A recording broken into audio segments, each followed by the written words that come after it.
Good morning, boys and girls. Welcome back to Key West Waterman. My name is Aaron Young.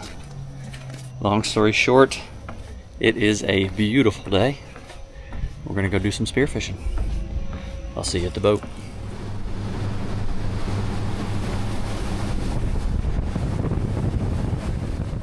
Alrighty, we are on our first spot. We're gonna do some shallower stuff today. We're at 30 feet. I've got my good friend Lisa with me. She's up there getting ready. She was in town. If there's anyone on the planet that likes shooting grouper as much as I do, it is Lisa. So gave her a call to see if she wanted to come out. She was happy to. So the plan was, Will's in town. Madeleine's working today. She's got an open house. Will's was a little reluctant to come because it's kind of windy. He gets seasick. So our job is to procure some proteins for dinner. We're going to cook at the house tonight. So it's up to me and Lisa to find some fish to eat for everybody. So that is the plan. We're in 30 feet of water. Water looks pretty good. I'm kind of sitting over hard bottom. Actually, maybe you can see right there. I can see the bottom plain as day. It looks beautiful. So enough talking. We're gonna get suited up and see if we can find some fish for dinner.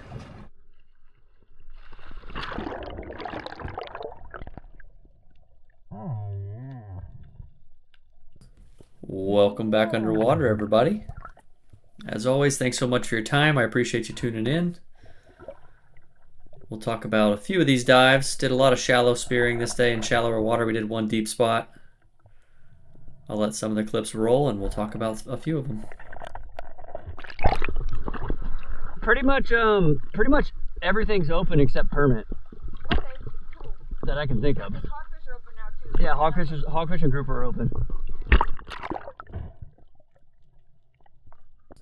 So one of the big differences, and I think this is why I feel like I get more exhausted shallow diving than I do deep diving, is because shallow diving, you're typically going to be doing a lot of surface swimming, a lot of covering ground.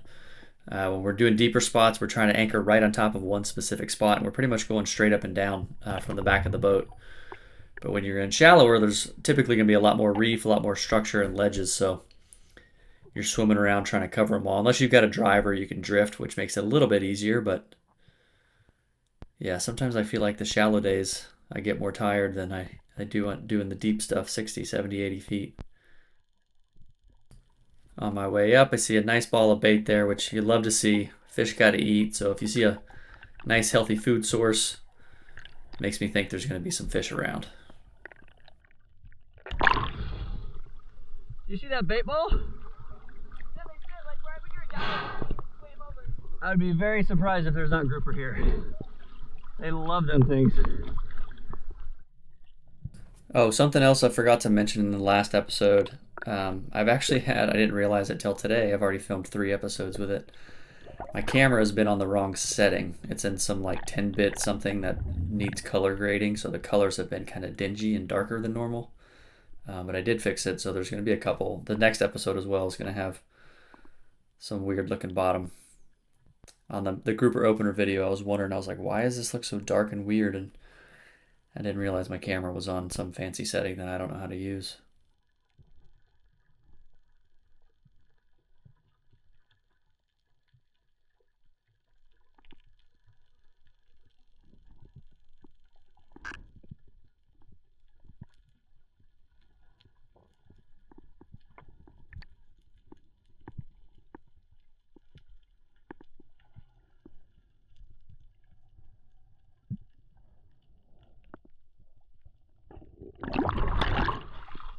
Okay, never mind. That's not the ledge I was thinking of. It's a big barracuda. He's like jet black. And then there's 2 amberjack. Oh, amberjack. That's what they were, but they were small. Yeah. We'll work back this way. So a lot of shallower spots, just because I ran so many charters over the years, I am familiar with. I know which holes grouper prefer. I know which holes I like to check. You dive an area a certain amount of times, you know which area the fish are going to hang around. So I normally pop around, check the ledges that I know to hold fish. And I'm coming down to check this ledge. You can see I always lead with my gun and my light. If it's a deep ledge that I can't see under, a light is very, very helpful. And essentially I'm looking with my light and my gun at the same time. Just a small black grouper there. And every time I talk about that leading with my light and my gun, I always get at least a few comments, people asking, why don't I just attach the light to the gun? Personally don't like that. A lot of times I use the flashlight independently, so I don't like it to be attached on there. And it's just one more thing on the gun to snag. A lot of times, like I say, I have a fish rock up or something that I'm not necessarily ready to shoot. A lot of times I'll go down with just the light, leave the gun on the bottom. So I like having it independent personally, but I know some people attach it.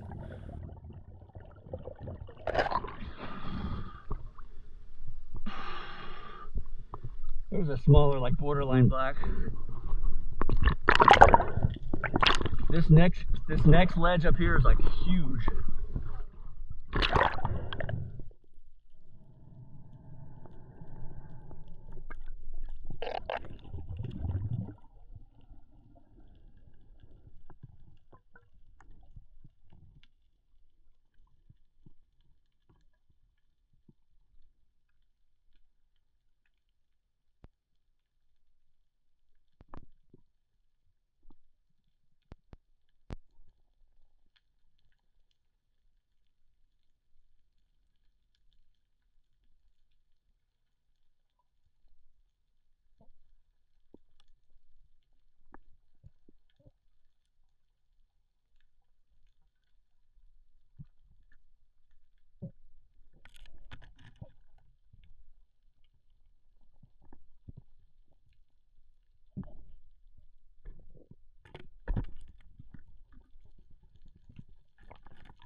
That's crazy. I haven't been here in a while. Part of the cave collapsed.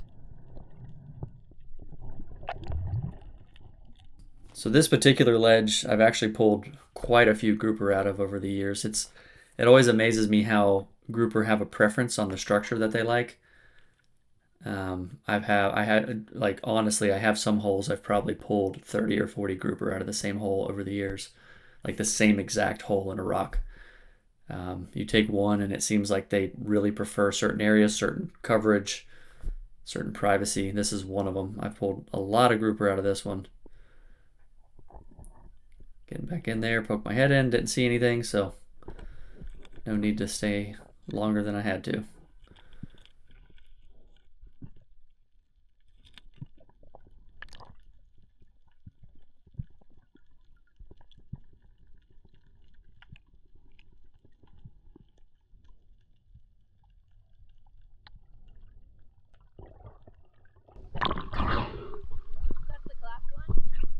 That's the backside of it. So we just finished searching that ledge and I look down, there's actually a grouper out in the sand watching us. You'll see I start to drop on it. I'll zoom in here a little bit. Very nice black grouper. And I start to drop and it just takes off. And you want, in this scenario, you either want the fish to sit completely still, obviously, and let you just take a shot, or you want it to rock up. So I'm following this fish. I'm going to speed this up because this was a few minutes. I'm following it. It will not rock up. And what I mean by rock up is go inside of a rock and stay there, because it's a lot easier for me to shoot it than it is to chase it and follow it on the surface. It won't stop. So I followed this thing for a few minutes as long as I could. It went into this big area of rocks and I just lost track of it. That's a bummer. Yeah, it was a really nice grouper. He just wouldn't stop. He was literally sitting out in the sand watching us. And he just kept going. It's too busy right here. I'll look around for a sec, but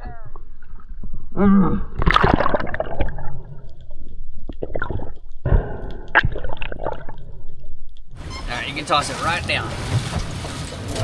So we moved along, first spot, a lot of life, a lot of bait, big ball of, they look like sardines or cigar minnows. Saw one black grouper, just wasn't having it, skirted out and away from us, so we're moving along, gonna check another one. So another question I actually get quite a bit is, why do I load my gun like this? Why do I pull the front band through the remaining bands? There is no secret to that. There's no trick on power. It doesn't do anything special to the gun. It's strictly for my OCD. If you load them back to front, a lot of times the bands will stack up on top of each other. But if you load it that way, the front band through the remaining bands and on the way all the way down, it works on blue water guns too. At least the koas I shoot, it makes the bands lay a lot more flat. And that is all for my OCD, nothing else.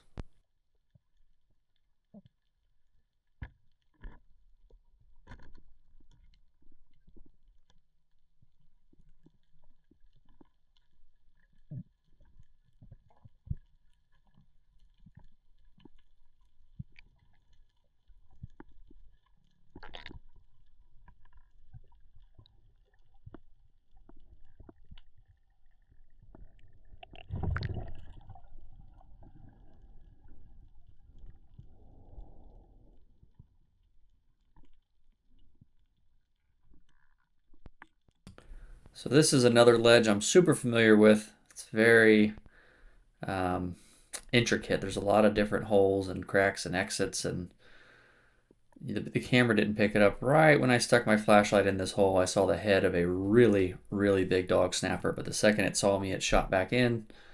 I couldn't tell where it went. So I was searching this one pretty thoroughly because I've seen a lot of grouper in this area. And I pull out of that cave and real nice mangrove is sitting there, so line up, take a shot. I got me a good holding shot. You know I love my mangroves.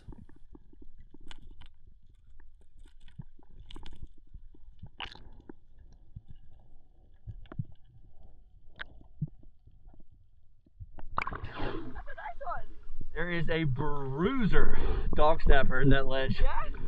I barely just saw his face. He turned. That cave is so deep. That's a big mango.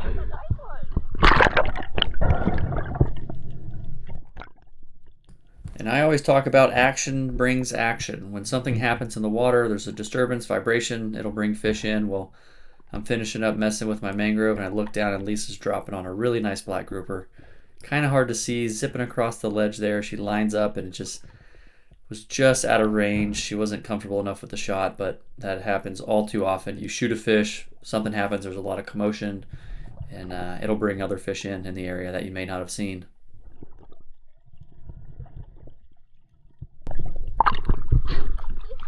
Action brings action. He heard that snapper flopping around. Yeah, he looked big enough from here. That cave is huge. So get a good breath. No, like open though, big and wide open. Get a good breath and just go around that corner ready. Lisa, give me just a second. I'm gonna throw this fish in there, and because I want to get on the backside just in case he shoots out the back. Okay, cool. I'm just gonna stay right here. So Lisa was dropping down to try and put a shot in this fish. I was sitting on the backside just in case the fish was going to take off. Like when she dropped, if it spooked and came out the back, I wanted to be there so I could try and track it.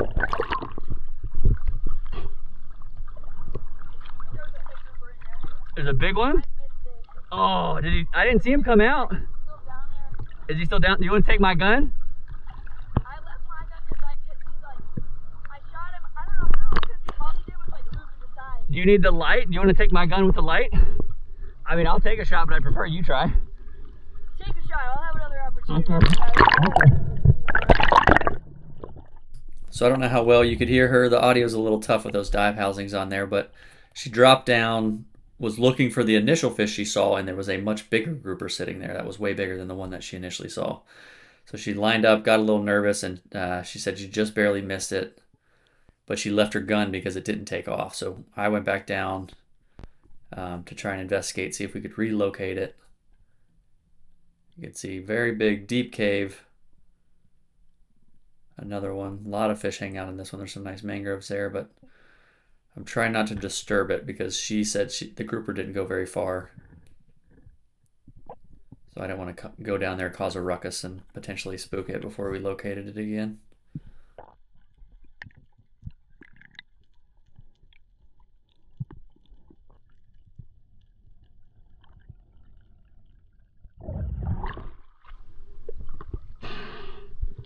I didn't see him. I mean, there's a lot of area to search. He might have just shifted over a little bit. I was trying to just be like real mellow. I don't want to get in there too much. I don't know how I missed him. He was so big. Right there. Was he up against the wall? Like up against that back? Against the wall there. Wow. I wonder where he went. I don't know.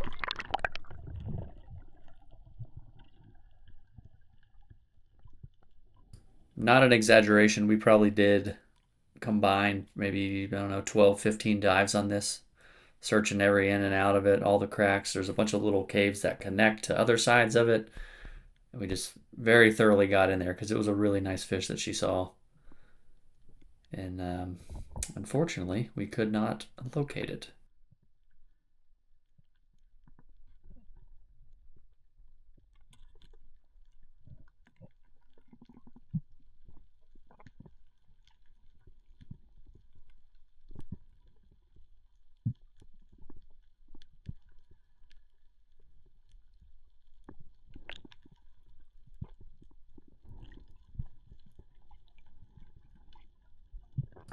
So we gave up on this one, moved along. We went to the other side of the boat about 300 feet away, and funny enough, I'm sitting here, and I look down, and there is a big grouper. Just came out of the ledge, cruising around. Another one of those scenarios where I followed it for probably 4 or 5 minutes, and it would not rock up. And the more we looked at it, she was thinking this was the initial fish that she saw, because this fish was closer to 20 pounds. The first one she lined up on was not nearly this big. But I followed it. It went back into the initial cave where I first saw the dog snapper, which is one of the caves that fish always go to on this one, just because it is so deep, so elaborate. It's a great hiding spot. There's some areas in here that you can't get to with a spear gun. So this is where the big black grouper went. We decided we'd search it a few more times, get in there with the light, crawled in a bunch of holes. And we probably did another, I don't know, 4 to 6 dives on this one alone. Just trying to get, all I'm doing is going down there. I'm trying to see anything, a tail, a lip, some dust move, like just trying to locate it so I can try to get an angle on the fish. And no matter how hard we looked, I could not locate it. This is one of the tougher caves because, like I said, it's got chambers that you can't reach or even see into, for that matter.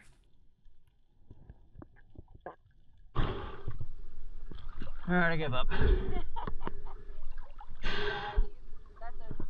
a complex cave. Yes, it is.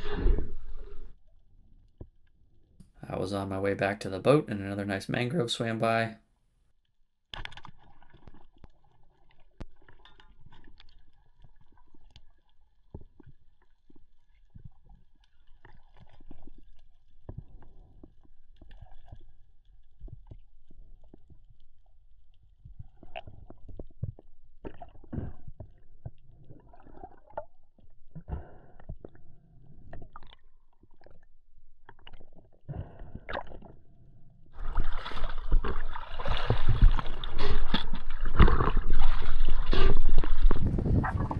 Different eyes, same fish, different eyes.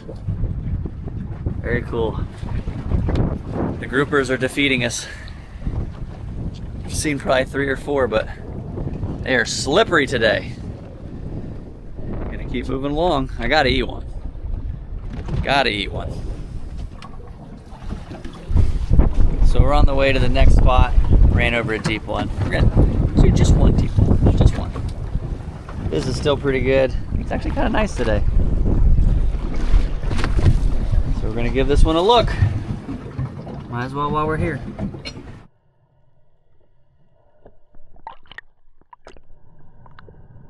So I wanted to do one deep spot. Be honest, I was getting a little frustrated with the inshore grouper. This was, I think this was May 3rd or 4th maybe.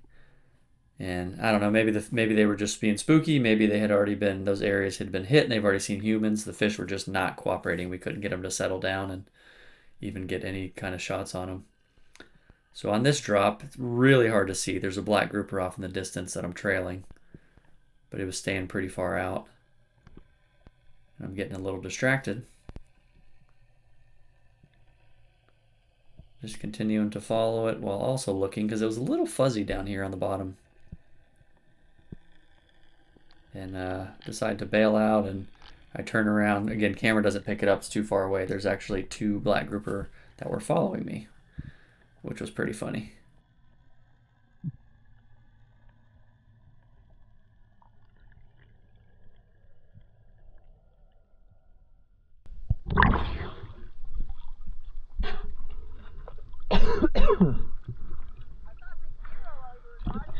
Really?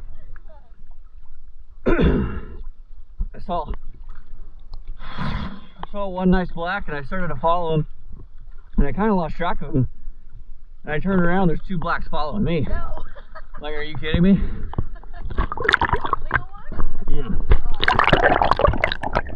So this was my next drop. Took a nice long breathe up. I knew there were fish down there, just didn't want to come in too hot and hectic and spook anything. So took my time, got my breathe up. Hopefully the fish will settle down a little bit. Some of the harder dives to make are dives to retrieve fish and dives when you know there's fish down there. Like you have a specific fish you plan on shooting. Your heart rate gets elevated. You're excited about the potential fish. So just do my best to calm down. And I drop and I'm scanning. At first I didn't really see the fish I was looking for, and then you'll hear a bump here. Right there. And they were sitting behind that fan together, like balled up. You see 2 of them taking off. I pick the one that's closer, wait till he clears this rock and take my shot. So right here, I see that the fish is past the flopper. I'm not worried about the fish. I just want to make sure the fish doesn't get any more wrapped. So I address the line first and then work onto the fish. Your flopper is what keeps the fish secured. So once I see that flopper past the fish, more often than not, it's going to stay. It should be good. But yeah, got me a nice black grouper there. I think the bottom was around 65, 70. I was right on the edge of a drop off, so somewhere around there, ballpark. As always, I like to brain and bleed my fish. I bleed them for meat quality. I like to brain them just so they're not suffering. And a lot of times you throw a fish in the boat alive or in a cooler alive, it's just going to flop around and bruise the meat and all that. And that's a popular question I get. Do you worry about the blood attracting sharks? Well, when you shoot a fish, it's going to bleed regardless. And in my opinion, over all my years of diving, I think it's the commotion that attracts sharks more than the blood itself.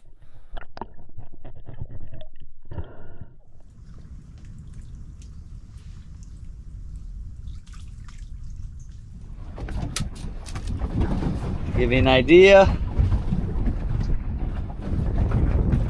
Oh, he's bigger than I thought it was. Man, I've been off the water too long. It was almost 29 inches. Oh, really? Yeah. Like just shy of 29, 28 and a half. I was like, he's probably 26. He's nice. Mission accomplished. We've got grouper for dinner. We're not done. We're gonna go back into the shallows. It's just too nice out. Beautiful, clean water. Lovely day. On to the next. So we moved along to a spot a little bit shallower. I think this was 45, 50 feet, somewhere around there. Wanted to follow Lisa down for a drop.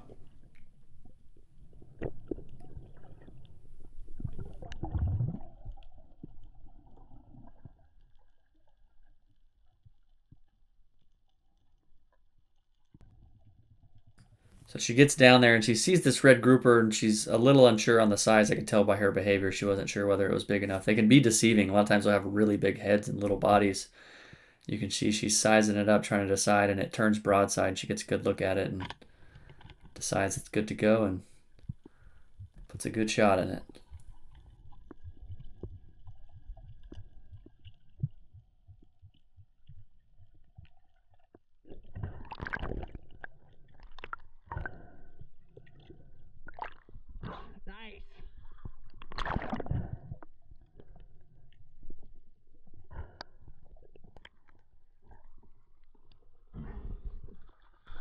That's a good one. He's bigger than I thought he was. He's begging for me.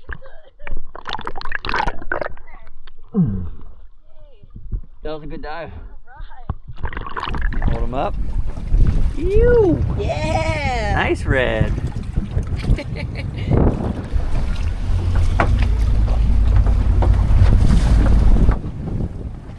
It was a beautiful day. We were gonna call it.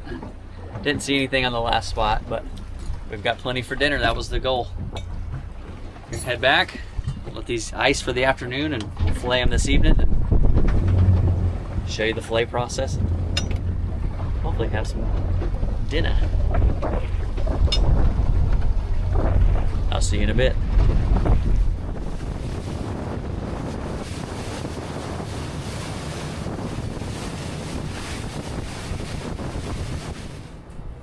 Alrighty, we've got grouper for dinner.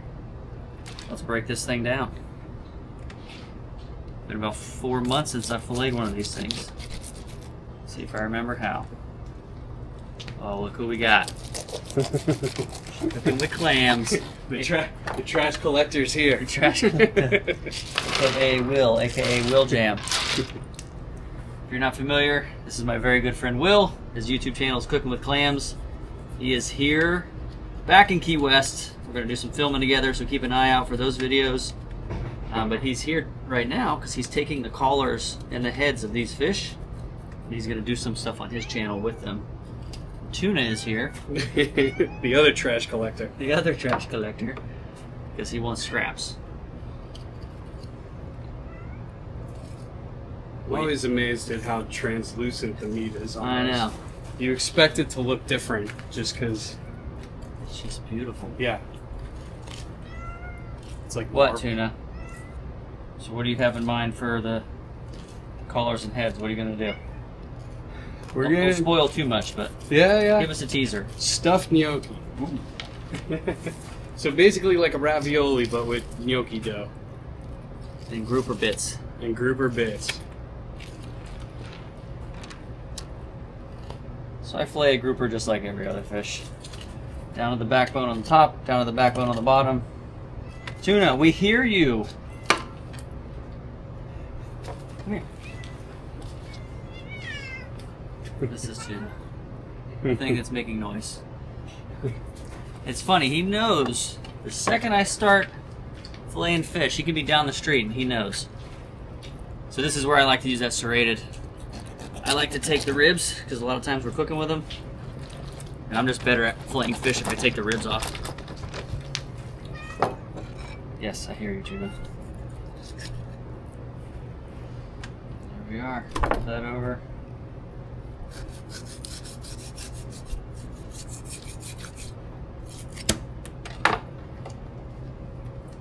That is one of my favorite cuts of fish on planet Earth. I cannot find much that tastes like black grouper. It's clean, flaky, fatty, and has flavor.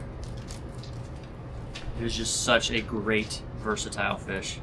After our trip to Indonesia, I've been talking with, obviously, anytime you go on vacation, you're like, oh, we should move here. But me and Madeline have always wanted to live somewhere else part-time, and we're talking about moving somewhere overseas, but I couldn't go without black grouper for that long, so we're gonna have to keep the house here in Key West. Seriously, there's nothing like it. Between the the soups from the head, the collars, like the ribs are just these things are just they're born in butter and fat. They're just great.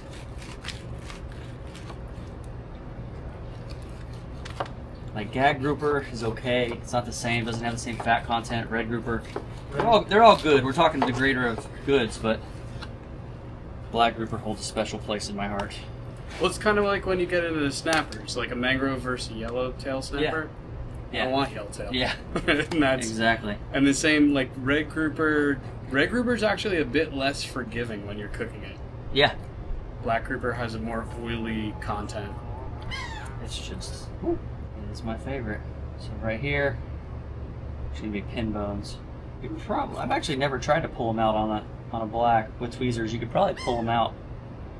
You would have to let it rest. Yeah, it would be difficult on a fish this size. It's funny. It's like obviously we live right here on the water. For some reason, when I hear a seagull, it really makes me feel like I'm in peace. I don't know why. So pin bones right there. Look, Mr. Seagull. There we are. That's what we're having for dinner. Black grouper fillets. If you want to see what's done with the rest of this fish, go over to Will's channel, Cooking with Clams. He's gonna cook something up. It should be up in like 3 months. Patiently wait. We'll see you in the kitchen in a bit. Tell me.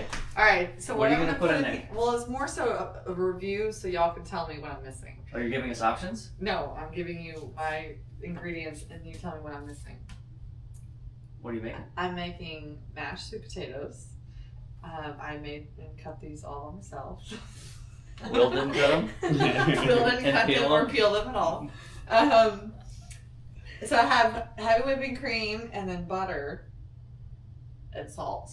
That's as far as you got? That's as far as I got. What else do I I need? feel like that's and Throw, maybe just throw some a kind tablespoon of brown sugar in there. Yeah. But one sweet? Maybe some whipped cream, marshmallows. But both like Thanksgiving. Who doesn't like Thanksgiving? That's true. True. Alrighty, we are in the kitchen. We're starting dinner.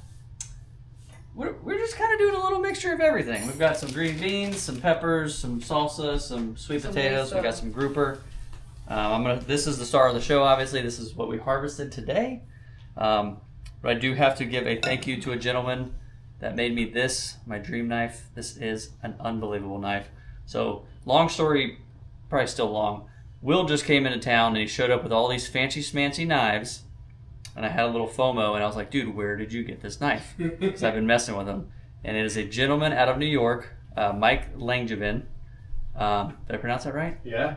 He hand makes these knives himself. And I told him before we left on our trip, I wanted a knife that represents my 3 favorite places on earth. The deep blue ocean, the shallow turquoise waters of the backcountry, and sitting in the woods in a deer stand. And this is what he came up with. Thank you, Mike. If you're interested in getting a knife, I'm going to put his website in the description, and I'll throw it up on the screen as well. This thing is awesome. He hand makes them all himself.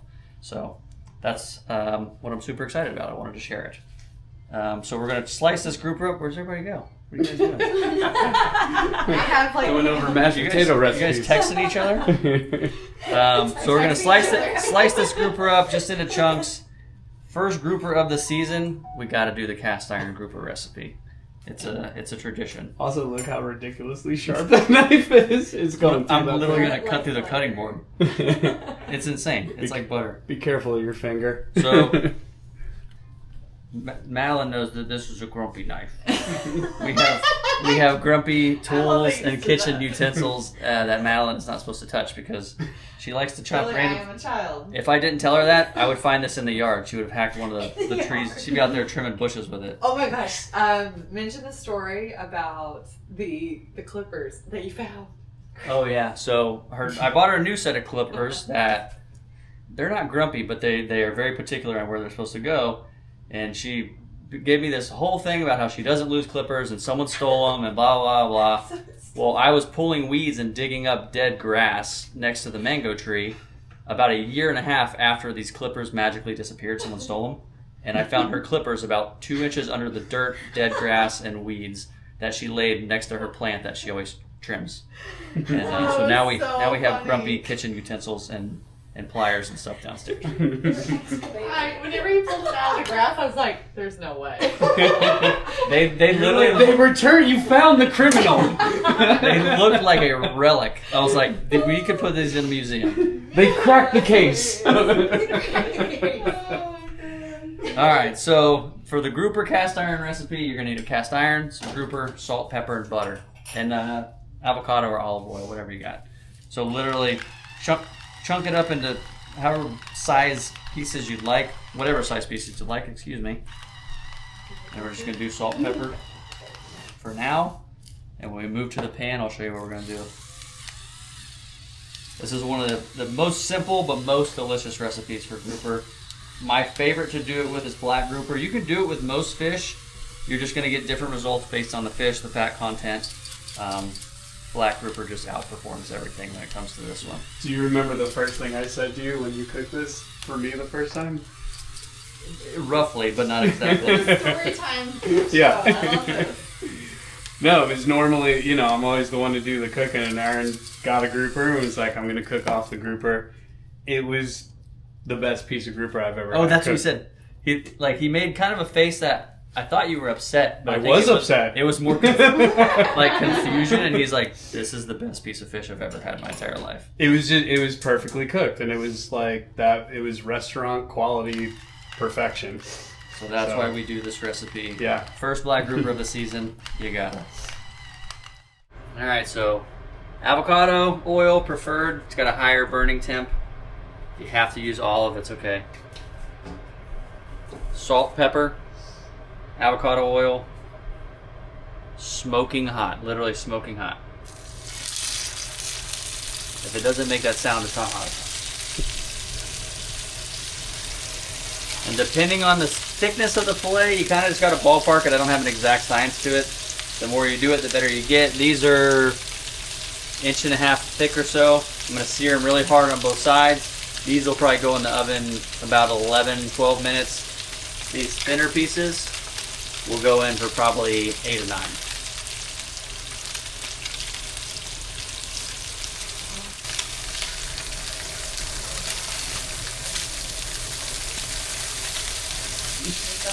This is the first time I've cooked in like 33 days. We have not cooked for ourselves. 33 days I haven't cooked something.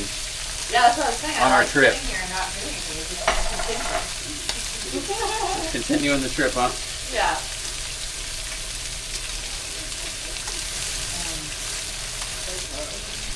Alright, so however long that was, a few minutes on sear. I'm going to throw these in the oven at 400.